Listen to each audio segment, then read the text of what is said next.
Hi everyone, this is Amy. Today I am going to try my hand at making some homemade wine out of cheap fruit juice that you get at any store. Here I got this at Winn-Dixie, got this one at our local Publix.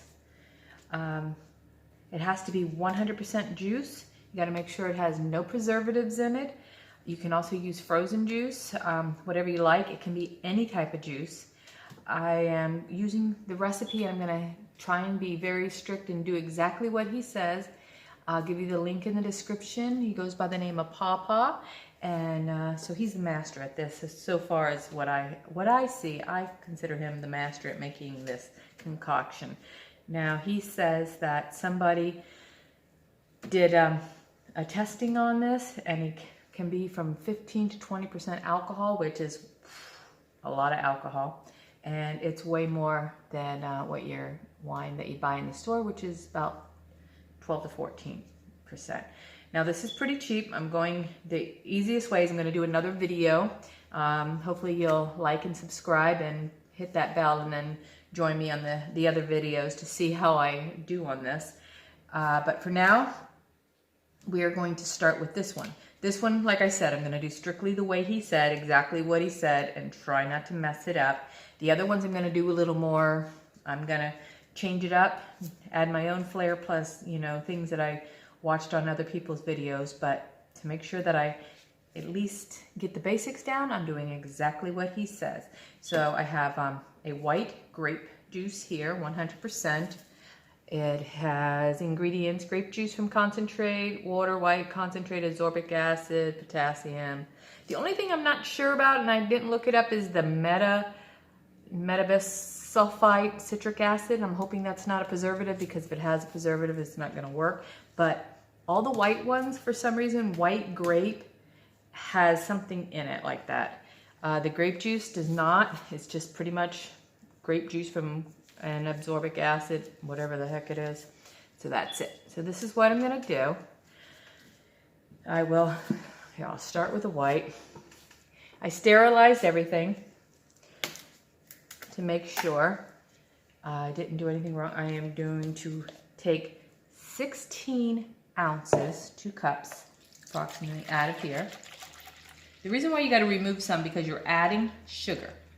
And not only are you adding sugar, so you need to be able to, by volume, you need to be able to replace it. I'll set that aside. You need to be able to, as it ferments, it should expand, and you need the room or you will have a bloody mess. I'm using, here I got this one open, 1.5 cups of sugar per 2 quarts. So that's what he says, 1.5 cups. Now I particularly am not a sweet person, but I'm going to do exactly what he says, and then I'm going to make variations of it, because I'm not like a sweet person. Well, I am a sweet person. I'm just not a sweet wine person. So I'm going to take out 1.5 cups.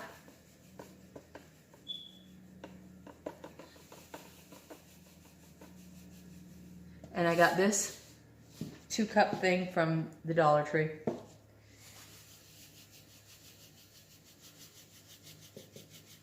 Which I think that's about it. So 2 cups. Hopefully you can see this. I sterilized everything, a little bleach and water and stuff like that in this thing, in these things here. Made sure that they're clean. Because of the bacteria growth, you want to make sure everything's clean. So do that in there. So there you go. I'll set that aside. Now I am not using wine yeast, because I'm using the active dry yeast. He says it doesn't matter. From what I see, the wine yeast will make this stronger, from what they're saying. Anyways, so we get this open, and for this, 1/2 teaspoon. Now I watch some people, they will warm a little bit of the juice and put the sugar in it to melt it first, to not melt it, yeah, to let it absorb better. There you go. I don't know if you see that, little pebbles. Put that in there. And basically that's it. Now you just have to close it for the first, you need all that sugar to absorb. So I'm going to shake this.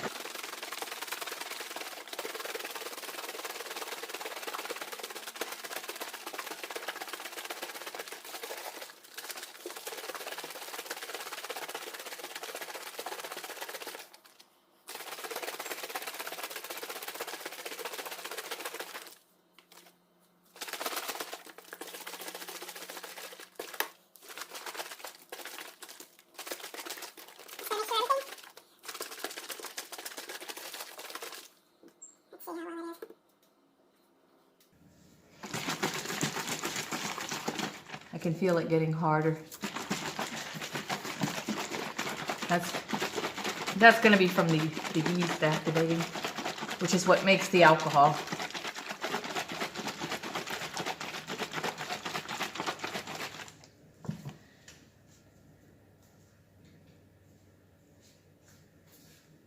All right, that looks pretty good. So you pop the cap. Now, I don't know if you can see this. You hear that? See how that goes up and down? See, so it's on. So now, that is done. Now in a minute as I do this next one, if I see that the sugar still is absorbing, I'm going to, I'm gonna take care of that. I'll do it again. But you wanna leave that alone now. Now I'm gonna do the grape juice. Now what I'm going to do with this other, and I'll show you in a second with that, I'll do another video with this stuff. Because you can blend your own. You can make your juice out of anything you want. So we're gonna see, instead of letting this go to waste or whatever, I'm gonna put it in here. And now I'm gonna take 16 ounces of the grape.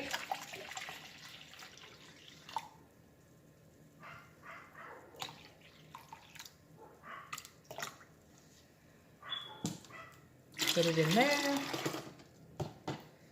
So.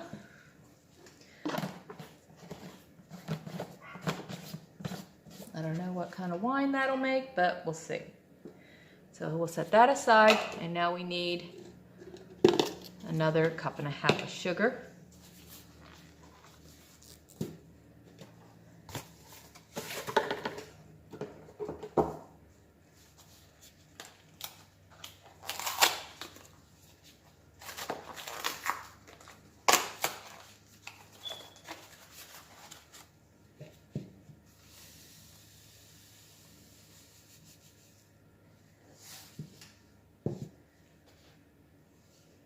That's it.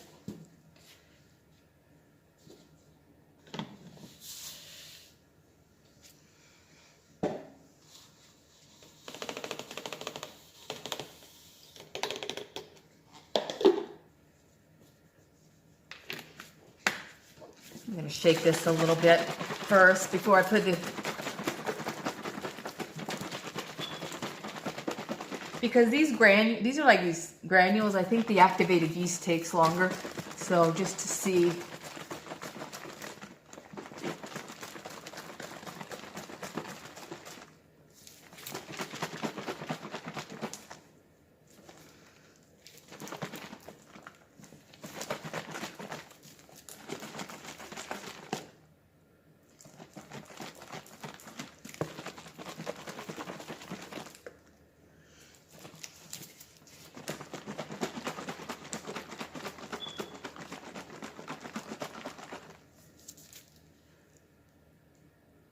Still in there.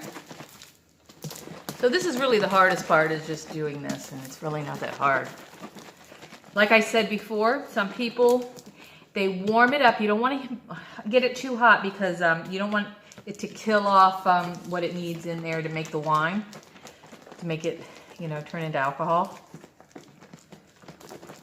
So you just warm it a little bit to dissolve the sugar, and then when you're done with that, add add the activated yeast to it, and then add it back into here. So now I'm going to do the half a teaspoon. So this is like the simplest thing I'd seen online. You just pretty much, you're just doing this, you're shaking everything you can buy in your grocery stores. You don't have to order anything online. You don't have to do anything. Now let's give this another good shake for a minute.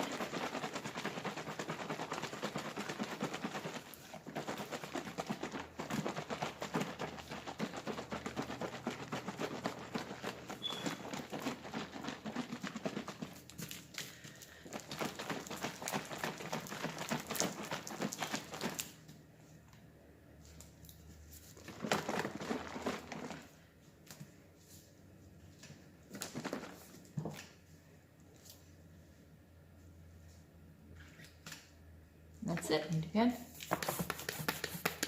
So that's all. You have to have that in. It needs to be able to breathe. Some people put balloons on there. Some people buy those aerator type things to put on the top. I'm just going to do exactly what he does. You're going to set this in a cool place, not a cold place, but just a cool place out of the sun, and let it ferment. So basically, when this is starting to work, except for this being shook up, it's going to start to bubble.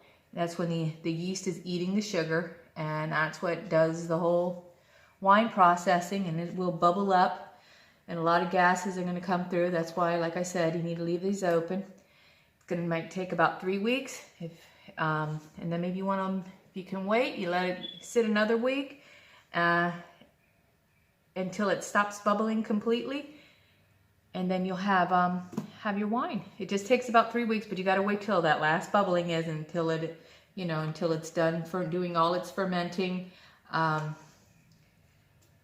There's people who will strain it for the cloudiness, or they take a hose, they stick it in here, and then they pour it into, say, the wine bottles or whatever they're going to do, or they just drink it just like it is. But if you wanted that pretty clear, unfogged look, you're going to do that. So that's basically it. I hope you follow along. Check out his video. I don't know him or anything, but I'm going to link it in the description anyways to give him credit where credit is due. I hope you like this, and if you want to see more, hit that bell, and next one will be a little different. Excuse me, I'm getting tongue-tied. I haven't done this in a while, speaking on camera. Anyways, thanks for watching. Bye.